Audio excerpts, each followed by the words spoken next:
Depuis des décennies, les classements des hommes les plus riches du monde restent dominés par les mêmes noms, Bill Gates, Mark Zuckerberg, Larry Page, Warren Buffett. Mais il y a un autre nom qui revient sans cesse, souvent dans l'ombre des projecteurs et pourtant incontournable dans le monde de la tech, Larry Ellison. Peu connu du grand public, il est pourtant à la tête d'une entreprise qui a façonné l'infrastructure numérique mondiale, Oracle. Comment Larry Ellison est-il devenu l'un des hommes les plus puissants de la Silicon Valley? Comment Oracle s'est imposé comme une entreprise clé dans le domaine des bases de données et du cloud computing? Et quelles sont les controverses qui entourent cet empire? C'est ce que nous allons découvrir aujourd'hui. Nous sommes en 1977, en pleine révolution informatique. L'ordinateur personnel n'en est qu'à ses balbutiements, mais déjà, l'idée que l'informatique peut transformer le monde des affaires commence à émerger. C'est dans ce contexte que Larry Ellison, Bob Miner et Ed Oates, trois ingénieurs passionnés de technologie et ayant déjà une solide expérience dans le domaine, décident de fonder une petite société nommée Software Development Laboratories, SDL. Leur but, développer un système de gestion de bases de données relationnelles, une technologie encore expérimentale à l'époque, mais qui promet de révolutionner la manière dont les entreprises stockent et gèrent leurs informations. Parmi eux, Larry Ellison se démarque par sa personnalité charismatique et son ambition sans limite. Né en 1944 à New York, il est adopté très jeune par sa tante et son oncle à Chicago. Peu attiré par les études classiques, il abandonne l'université à plusieurs reprises avant de s'installer en Californie, en plein essor de la Silicon Valley. C'est là qu'il travaille pour différentes entreprises technologiques, notamment Ampex, où il se lie d'amitié avec Bob Miner et Ed Oates. C'est aussi chez Ampex qu'il découvre un document qui va bouleverser sa vision du futur. Un article d'Edgar F. Code, un chercheur d'IBM, décrivant le concept révolutionnaire des bases de données relationnelles. Conscient du potentiel de cette innovation, Ellison convainc Miner et Oates de quitter leur poste et de fonder leur propre entreprise SDL. En 1978, SDL décroche un contrat avec la CIA pour développer un projet de base de données nommé Oracle. Ce projet donne naissance à leur premier produit, Oracle Database, une solution qui permet aux entreprises de stocker et d'interroger leurs données de manière plus efficace et structurée que jamais. Dès le départ, Oracle se distingue par une approche agressive du marché, contrairement à d'autres entreprises qui peinent à convaincre les clients de l'intérêt des bases de données relationnelles. Ellison et son équipe misent sur une stratégie commerciale directe et percutante. Ils n'hésitent pas à exagérer les capacités de leur logiciel pour décrocher des contrats, quitte à combler les lacunes plus tard, et cette approche fonctionne. Le produit attire rapidement l'attention des entreprises et agences gouvernementales en quête de solutions performantes pour gérer des volumes croissants de données. Face à ce succès, en 1982, la société change officiellement de nom et devient Oracle Corporation. Ce nom n'est pas choisi au hasard, il fait référence au projet initial développé pour la CIA, mais aussi à l'ambition de l'entreprise de devenir une référence incontournable dans le domaine des bases de données. À partir de ce moment-là, Oracle entame une ascension fulgurante qui va faire d'elle l'une des entreprises les plus influentes de l'histoire de la technologie. Dans les années 80, Oracle connaît une croissance fulgurante. Son logiciel de gestion de bases de données relationnelles séduit de plus en plus d'entreprises, notamment celles du Fortune 500, qui voient en Oracle une solution puissante et innovante pour structurer leurs données. Cette adoption massive permet à la société d'accroître rapidement son chiffre d'affaires et d'étendre son influence sur le marché. En 1986, Oracle fait son entrée en bourse avec une valorisation initiale de 31,5 millions de dollars. Cette introduction en bourse marque une étape clé dans l'histoire de l'entreprise, lui permettant de lever des fonds pour accélérer son expansion. Grâce à une stratégie commerciale agressive et à un positionnement clair sur le marché, Oracle devient rapidement un acteur incontournable de la technologie. Le début des années 90 marque une nouvelle ère pour Oracle. En 1992, la société lance Oracle 7, une version révolutionnaire de sa base de données qui introduit des fonctionnalités avancées telles que la gestion des transactions et l'optimisation des performances. Ce produit devient rapidement un standard dans le secteur et propulse Oracle à des niveaux de croissance encore inégalés. Cette même année, Oracle franchit un cap symbolique en dépassant le milliard de dollars de chiffre d'affaires, un exploit remarquable pour une entreprise technologique de l'époque.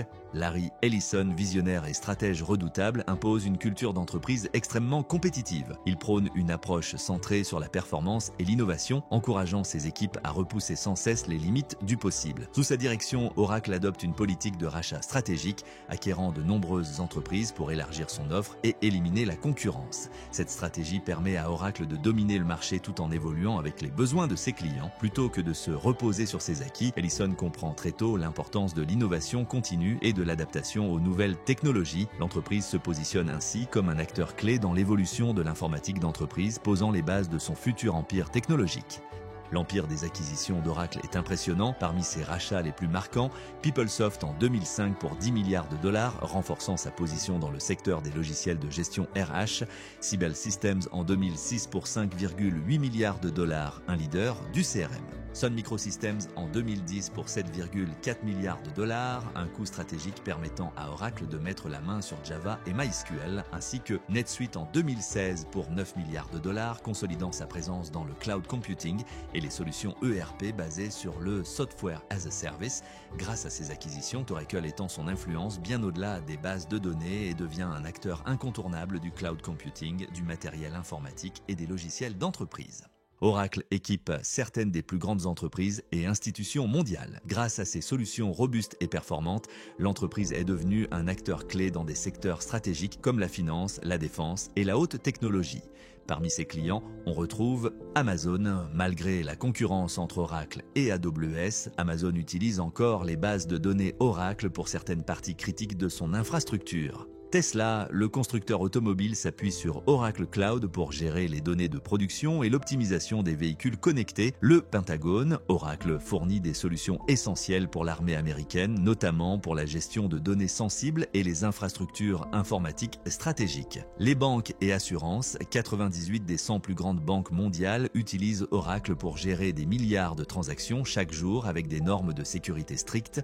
Mais Oracle ne se limite pas à son rôle de fournisseur technologique. L'entreprise est aussi très active dans des activités externes via des partenariats stratégiques et des opérations de sponsoring. La voile et l'America's Cup, Larry Ellison, fondateur d'Oracle, est un passionné de voile. Oracle Team USA a remporté plusieurs éditions de l'America's Cup, la compétition nautique la plus prestigieuse au monde.